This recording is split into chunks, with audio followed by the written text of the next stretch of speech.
The launch of a joint F-16 fighter jet maintenance center in Taiwan is a step towards Taipei and Washington making their security cooperation more open, in defiance of Beijing Taiwan military sources and observers said. The facility, a joint project between Taiwan's Aerospace Industrial Development Corporation, AIDC, and Lockheed Martin in Shalu, central Taiwan, opened on Friday, becoming the first F-16 service center in the Indo-Pacific region. More importantly, observers said, it represented the US growing desire to normalize military ties with Taiwan as tensions rose with Beijing on a range of fronts, from trade to technology. Washington, which switched diplomatic recognition from Taipei to Beijing in 1979, once did all it could to play down its military exchanges with Taipei to avoid infuriating Beijing. Beijing, which considers Taiwan a wayward province that must be returned to the mainland fold by force if necessary, has suspended official exchanges with Taiwan, staged war games close to the island, and poached 7 of the island's allies since Tsai Ing-wen, of the independence-leaning Democratic Progressive Party, was elected president in 2016 and refused to accept the One China principle. Before US President Donald Trump took office in 2017, many of Washington's exchanges with Taipei had been conducted under the table because of concerns about Beijing's response, a security source said on Friday. Things like pre-arms sales talks, including signing of letters of intent and exchanges of military officials, used to be hush-hush, unless the Americans said back quote yes, as actions like these were all considered highly sensitive, the source said. While Washington had stationed military envoys in Taiwan to coordinate with island authorities over US Taiwan defense and security matters, such postings and coordination had never been brought to light, the source said on the condition of anonymity.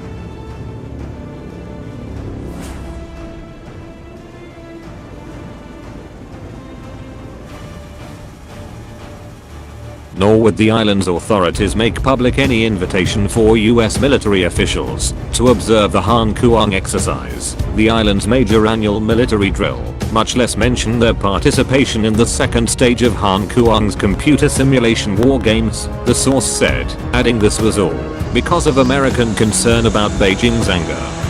But since Trump assumed office, his administration has become less concerned about Beijing's reaction, as demonstrated by Trump's approval of 7 US arms sales to Taiwan, the source said. Between June 29, 2017 and July 10 this year, the Trump administration had approved major arms deals with Taiwan worth a total of $13.27 billion. Signs of a more open US attitude towards military exchanges with the island emerged in May last year, when Washington allowed Taipei to make public a meeting in the US between David Lee, then Taiwan's national security chief, and John Bolton, the White House national security advisor at the time. It sharply provoked Beijing, which protested against the act. Late last year, Taiwan's defense ministry revealed for the first time that it was inviting dozens of US military and civilian officials to the island later this year for a group assessment of the island's defense tactics and plans in the event of an attack from Beijing. DPP legislator Wang Tingyu said US-Taiwan military exchanges had become more open in the past few years, mainly because of the escalated tensions between Washington and Beijing over a host of disputes, including Beijing's military expansion in the South China Sea. The US has been more willing to increase exchanges with Taiwan and make public these activities through either press releases or posts made on social media networks like Facebook and Twitter, Wang said, adding that this could be viewed as a sign of their desire to normalize bilateral military ties. In a promotional video released in June by the US Army 1st Special Forces Group on Facebook, Taiwanese soldiers are seen training with their American counterparts in various scenarios for the first time, including an assault of a fortified position and an evacuation by a Black Hawk helicopter since August 20th. The American Institute in Taiwan, the US de facto embassy in the absence of formal diplomatic ties, has issued Facebook posts almost daily with illustrations of the US military and security cooperation with Taiwan over decades, with the title Security Cooperation Month, Real Friends, Real Progress.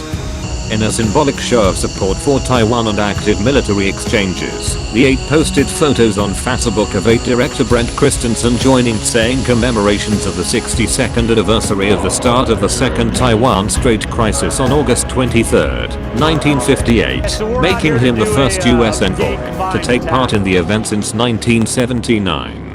Alexander Huang Chiche, a professor of international relations and strategic studies at Tamkang University in Taipei, said the change in the US attitude came after a decade or more of review and reflection about 58 years of US engagement with Beijing, as well as recent proactive, if not provocative, practices in keeping with the mainland's foreign and security policies. Beijing has always said that Taiwan